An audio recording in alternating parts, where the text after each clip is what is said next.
இந்த பாம் அடுத்தடுத்து விழுந்துக்கிட்டே இருக்கே, கொஞ்சம் ஆட ஆரம்பிச்சிட்டீங்களோ ஸ்ரீகாந்த் சார்? ஆடுற அளவுக்கெல்லாம் பாம் விழுகலை. அது நாங்கள்லாம் எதிர்பார்த்தது ஏதோ ஆட்டம் பாம், ஹைட்ரஜன் பாம்போம். அது எங்கள் ஊரில் பாம்புங்கிறதுக்கு இன்னொரு வழக்கு சொல்லுவாங்க. அந்த மாதிரி வெறும் அது ஒரு சாதாரண ஒரு புஸ்வானமாக ஆகி போய்விட்டது. அதுதான் உண்மையை சொல்லணும். அதாவது நான் என்னுடைய முன்னுரையில் நான் சுருக்கமாக எங்களுடைய கட்சியின் கருத்தையை முன்வைக்கிறேன். ஒரு ஆற்றல் இல்லாத ஒரு அறிவு அழிவுக்கு ஆழம் எடுக்கும் அப்படிங்கிற மாதிரி ஐடியல் மைண்டு ஈவல்ங்கிறத மொழிபெயர்த்திருக்கேன். அதனால் இவர் என்ன செய்கிறதுன்னு தெரியாமல் தொடர் தோல்விகளால் பாதிக்கப்பட்டதுனால அவர் என்ன சொல்கிறதுனா, அவர் நீதிமன்றத்தின் மீது நம்பிக்கை இல்லை, மக்கள் மன்றத்தின் மீது நம்பிக்கை இல்லை, நாடாளுமன்றம் எந்த சபையிலும் நம்பிக்கை இல்லை, ஜனநாயகத்தின் மீது நம்பிக்கை இல்லை, அரசியல் சாசனத்தின் மீது நம்பிக்கை இல்லை, தேர்தல் நடைமுறைகள் மீது நம்பிக்கை இல்லை, இன்னும் மக்கள் மீது கூட அவருக்கு நம்பிக்கை இல்லை. எல்லாத்தையும் குறை சொல்லிகிட்டே இருக்காங்க. அதாவது தன்னால குறை சொல்றது தானே எதிர்கட்சியோட வேலை. எல்லாம் நல்லா இருக்கு, சுபிட்சமா இருக்குன்னு பாராட்டுறத எதிர்கட்சி. கண்டிப்பா அது சொல்றதுல நம்ம குறை சொல்றதுன்னா, ஒரு மனிதர் இந்தியாவுடைய வளர்ச்சியையும் வேகத்தையும், அதை நான் பேசினேன்னா வேற டாபிக்கா போயிடும். இந்தியாவோட வளர்ச்சி எதிர்பார்க்கல. அதையெல்லாம் பார்த்து அவர் என்ன நினைக்கிறாரு? இப்போ ஒரு உதாரணத்துக்கு சுருக்கமாக சொல்லலாம், ஜிஎஸ்டியில் ஒரு 389 பொருட்கள் குறைக்கப்பட்டிருக்கு, மக்கள் நிறைவாக இருக்காங்க. அந்த நிறைவு வந்துடக்கூடாது. அந்த இடத்துல ஒரு டூல் கிட் ரெடி பண்ணுவாங்க. ரெடி பண்ணி அந்த இடத்துல ஒரு பதட்டம், ஒரு அவலம் மக்கள்கிட்ட பண்ணணும். அவர் இன்னும் சொல்லப்போனால் அவர் மாணவர்களுக்கும், இன்னும் சொல்லப்போனால் நேபாளத்தில் கிளர்ச்சியாளர்களுக்கும் ஒரு அறைகோல் விடுக்கிறார். அவங்கெல்லாம் கிளர்ச்சி பண்ணுவாங்கன்னு எதிர்பார்க்குறார். நேரடியாக அரசியல் களத்தில் மோடி அவர்களை எதிர்க்க முடியாமல் ஜனநாயகத்தின் மூலமாக தன்னை நிலைநிறுத்தி கொள்ள முடியாதவர் குறுக்கு வழி கிடைக்காதா? அவரோட சார்ஜஸ்க்கு பதிலே சொல்லிடுங்க அப்படின்னு அவர் அவரோட சார்ஜஸ்ன்னு ஏதாவது உருப்படியாக இருந்தால் பதில் சொல்லலாம். அதாவது தேர்தல் ஆணையம் திட்டவட்டமாக சொல்லிவிட்டது, நீங்கள் இணையதளத்தின் மூலமாக டிலீட் பண்ண முடியாதுன்ட்டாங்க. முடிஞ்சு போச்சு அங்கேயே. எல்லாத்துக்குமே விசாரணைக்கு ஒரு நிமிஷம் நான் முடிச்சிடறேன் என்னோட கருத்து. அதே மாதிரி முன்னாள் தேர்தல் ஆணையர் நம்ம எலெக்ஷன் கமிஷனர் என் கோபால்சாமி அவர்கள் தெளிவாக சொல்லியிருக்கார். 2007 யூபியில் நாங்கள் 52 லட்சம் வாக்குகளை தேர்தலுக்கு முன்னாடி நீக்கணுங்கிறார். இது வழக்கமான நடைமுறை. இப்போ ஊடக வெளிச்சம் அதிகமாக இருக்கிறதுனால பேசுவோம். 2007 காங்கிரஸ் ஆட்சி நடக்கிறப்ப யூபியிலேருந்து நீக்கியிருக்காங்க. 26 லட்சம் பேரை புதுசாக சேர்த்துருக்காங்க. அதனால எதுக்காக இதெல்லாம் இந்த நடைமுறைனா, தேர்தலுக்கு முன்னாடி இந்த மாதிரி ஒரு நடவடிக்கை எடுத்து வாக்குகளை சரிபார்த்து நீக்கலும் சேர்த்தலும் நடக்கும்.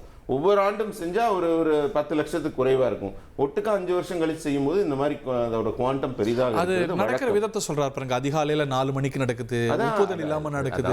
அவர் சினிமா எடுக்கிறதுக்கு பதிலாக டிராமா எடுத்துட்டு இருக்காரு. இந்த மாதிரி நாடகம் இது முன்னாடியே நான் சொன்னேன். இது ஏற்கனவே இந்த நாடகம் இலங்கையில் அரங்கேற்றப்பட்டது, நேபாளத்தில் இப்போ அரங்கேற்றப்பட்டது, நம்ம வங்காளதேசத்தில் அரங்கேற்றப்பட்டது, பாகிஸ்தானில் எல்லாரையும் அவங்க சர்வதேச சதி எல்லாமே அமெரிக்கன் டூல் கிட்டோட தான் பண்ணுறாரு. அந்த ஆட்கள் அவரோடய இருக்கிறாங்க, அதே மேடையில் இருக்கிறாங்க. முதல் நாடகத்திலேயே அவங்க கூடவே உட்காந்துருந்தாங்க. அமெரிக்கன் டூல் கிட்லேருந்து ஜார்ஜ் சோரஸ் ஆட்கள் கூடவே உட்காந்துருக்காங்க. அந்த மாதிரி தான் அவர் ஒன்று செய்கிறாரே தவிர எதுவுமே அவருக்கு இல்ல. நான் ஒரே ஒரு விஷயம் முக்கியமா இந்த இடத்துல நான் சொல்லணும்னா, மணிஷ் திவாரி ஆகட்டும், கார்த்திக் சிதம்பரம் ஆகட்டும், இன்னும் சொல்ல போனா கர்நாடக அமைச்சர் ராஜண்ணா ஆகட்டும், சசி தரூர் ஆகட்டும், இவங்கெல்லாம் சிரிக்கிறாங்க. அவங்க எல்லாம் தெளிவா ஓப்பனா எல்லாரும் முன்னாடியும் சொல்லியிருக்காங்க, வாக்கு திருட்டு நடைபெற சாத்தியமில்லை. துணை ஜனாதிபதி தேர்தலில் மாத்தி ஓட்டு போட்டோம். இல்ல நான் சொல்றேன், அப்ப துணை ஜனாதிபதி தேர்தலில் வாக்கு திருட்டு நடைபெற்றுச்சா? காங்கிரஸ் வாக்கு 25 வாக்கு காணா போச்சு, என்ன ஆச்சு? அப்ப தேர்தல் நிறுத்திடுவாங்களா? அதாவது குற்றச்சாட்டுங்கிறதுக்கு ஏதாவது ஒரு அடிப்படை ஆதாரம், அறிவுபூர்வம் இருக்கணும். எதுவுமே இல்லாம ஒரு குழந்தைத்தனம்னு சொல்றதுதான் கண்ணியமான வார்த்தை. இதை விட கடுமையான வார்த்தை ஆதாரம் இல்லாமல் அரைவேக்காட்டுத்தனமாக இவர் அடுக்கிக் கொண்டே போகும் குற்றச்சாட்டை நம்ம ஊடகத்துக்கு ஏதோ வெறுவாயம் எல்லாம் அவல் கிடைச்ச மாதிரி 2 நாள் பேசலாமே தவிர மக்கள் சிரிக்கிற மாதிரி தான் ஒரு நடவடிக்கை இருக்கிறது. ஏங்க இப்படி சிரிக்க வைக்கிறீங்க இப்ராஹிம் சார்? அதாவது ஒரு விஷயம் பொறுங்களேன். அதாவது ஸ்ரீகாந்த் கணேஷ் அவர்கள் இன்றைக்கு ராகுல் காந்தி எடுத்து வைத்த குற்றச்சாட்டு என்னவோ எலெக்ஷன் கமிஷன் மீதும் எலெக்ஷன் கமிஷனர்கள் மீதும் தான் குற்றச்சாட்டு எடுத்து வச்சு எலெக்ஷன் கமிஷன்ல இப்படி எல்லாம் தவறுகள் நடைபெறுது அப்படின்னு சொல்லும் போது, இன்றைக்கு பிஜேபியோட நிலைப்பாடு பாருங்க, டைரக்டா ராகுல் காந்தி அட்டாக். ஓகே, வேற ஒண்ணுமே இல்ல. இன்னைக்கு ஸ்ரீகாந்த் கர்ணேஷ் அவர்கள் பேசுறதுல எந்த வகையான ஒரு ஆச்சரியமும் இல்லை. ஏன்னா அவங்கள்ட்ட டிஃபெண்ட் பண்றதுக்கு பாயிண்ட்ஸ் கிடையவே கிடையாது. ஏன்னா there is a chronicle history of vote chori. அதனாலதான் இவங்க அமைதியாக அதை பத்தி சொல்லாம மடைமாற்றுகிற வேலையை செய்து வருகிறார்கள் என்பது திட்டவட்டமா இவ்வளவு நேரம் ஸ்ரீகாந்த் கர்ணேஷ் அவர்கள் பேசும்போது தெரிகிறது. நான் என்ன கேட்கிறேன்னா, ஒரு கருத்து என்பது ராகுல் காந்தி அவர்கள் அடிஷன் டெலிஷன் இந்த ரெண்டு ஃபார்முலா, அதாவது வாக்காளர்களை சேர்ப்பது வாக்காளர்களை அழிப்பது, இது ரெண்டு ஃபார்முலாவையுமே விக்டிம் சைட்ல இருந்து பிளே பண்றாரு சார். லீடர் ஆஃப் அப்போசிஷன்ல கொஸ்டின் கேட்கும் போகும்போது நீங்க பண்றதெல்லாம் சரியா இருக்கு அப்படின்னு சொல்லிட்டோம்னா நாங்க எதுக்கு அப்ப லீடர் ஆஃப் அப்போசிஷன் எதுக்கு? ஏன் நாங்க ஆட்சியில் இருக்கும்போது நீங்க எப்படி இருந்தீங்களா? இல்ல. ஆனா இதுல ராகுல் காந்தியுடைய மகத்துவத்தை பாருங்க. ஆனா அவருடைய சிறப்பு ஒரு பிரஸ் மீட்டை நீங்க நல்லா கவனிக்கணும். என்னன்னா, யார் தவறு போன முறை ஆதாரத்தோட ஆட்களை எடுத்துட்டு வரல, ஆதாரத்தை வெளிக்காட்டினார். இந்த தடவை ஆதாரம் with the victims who is been obsessed by the election commission. என்ன எலெக்ஷன் கமிஷனால் பாதிக்கப்பட்டவர்களை நேரடியாக மேடையில ஏத்தி இவர் தான் ஓட்டை திருடிட்டாங்க, ஓட்டை டெலீட் பண்ணவருன்றீங்க. அவங்க சொல்றாங்க எனக்கு தெரியவே தெரியாதுன்றாங்க. அதே மாதிரி சூரியகாந்த்ன்ற ஒரு பேர்ல தான் அவங்க வீட்டுடைய குடும்பத்தினருடைய ஓட்டுகள் டெலீட் செய்யப்பட்டிருக்கு வேலை மாநிலத்தில இருந்துன்னு சொல்லும்போது எனக்கு தெரியாதுன்னு சொல்லும் போது இது குறித்து பதிலளிக்க வேண்டியது யார் என்றால் சீஃப் எலெக்ஷன் கமிஷன் பதிலளிச்சு. ஆனா பாஜக என்ன பதில் சொல்லியிருக்காரு சொல்லுங்க? இது அர்த்தம் இல்லாத குற்றச்சாட்டு, நாங்களே இனிஷியேட் பண்ணியிருக்கோம், எலெக்ஷன் கமிஷனே இதை இனிஷியேட் பண்ணியிருக்கு, இதில் எங்கே புகார் வந்திருக்குன்னு. ப்ளஸ் இன்னொன்று பார்க்கணும், இப்போ நீங்கள் என்ன டிரைவ் பண்ணுறீங்க, என்ன கன்க்ளூஷன் டிரைவ் பண்ணுறீங்கன்னா எலெக்ஷன் கமிஷன் பாஜகவை ஜெயிக்க வைக்க பார்க்குதுன்னு. நீங்கள் சொன்ன இந்த கான்ஸ்டிடுவன்சியில் அதனது பயனாளி வெற்றி பெற்றிருக்கிறது காங்கிரஸ் தானே, அதுவும் எவ்வளவு ஆண்டுகளுக்கு பிறகு. சூப்பர் சூப்பர் சூப்பர் ஹரி, கரெக்டா பிக் பண்ணி போனீங்க. அதாவது நாங்க மகாராஷ்டிரால மட்டும் எடுத்திருந்தோம்னா இவர்கள் வெற்றி பெற்ற இடத்துல இவர்கள் பிக் பண்ணல, உடனே இவர்கள் ஜெயித்த இடத்துல விட்டுட்டாங்க அப்படின்ற பேச்சு வரக்கூடாதுன்ற அடிப்படையாக தான். ஏன்னா ஐவர் இன் டெல்லி, ராகுல் Gandhi is clearly estimated on evidence that cognisant evidence is needed. எவிடன்ஸை தெளிவாக வைத்துக் கொண்டு பேசுங்கன்ற ஒரே ஒரு முடிவுல இருக்கிறாங்க.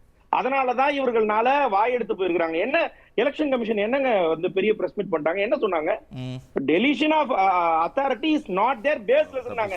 முழுக்க போய்ங்க ஃபார்ம் 7ல 2009ல addition and deletion can be done in online. அடிஷனும் டெலிஷனும் நடந்துட்டா நீங்க பாதிக்கப்பட்டிருக்கணும்ல அந்த தொகுதியில. காங்கிரஸ் பாதிக்கப்பட்டிருக்கோம் தானே சொல்றோம். இங்க பாருங்க, 10 இடத்துல இல்ல இவங்க நீங்க தானே ஜெயிச்சீங்க. அப்ப இது பண்ணி நான் குறிப்பிடவே இல்லை. ஒரு நிமிஷம் இருங்க, நான் குறுக்க வரவே இல்லை, என்னை பேச விட்டுருங்க என் டைம்ல. அதாவது என்னன்னா, நாங்கள் தெளிவாக சொல்கிறோம், கர்நாடகாவில் பெற்ற வெற்றி என்பது அதை விட அதிகமாக இருந்திருக்கும். இங்க சதவீதம் தான் மேட்டர்ஸ். the percentage is பாருங்க சார். அந்த அலாம் தொகுதியில இதுக்கு முன்னாடி எத்தனை முறை காங்கிரஸ் வெற்றி பெற்றிருக்கிறது? மிக நீண்ட இடைவெளிக்கு பிறகு வெற்றி பெறுது.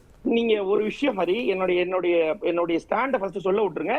You can intermediate, I will answer, no problem. என்னோட क्वेश्चन நான் என்ன சொல்ல வரேன்னா, இப்ப ரீசெண்டா கொண்டு வந்த protection of chief election commissioner other election commissioner bill 2023, இது மொத்தம் 3 இருக்கு பாத்துக்கங்க.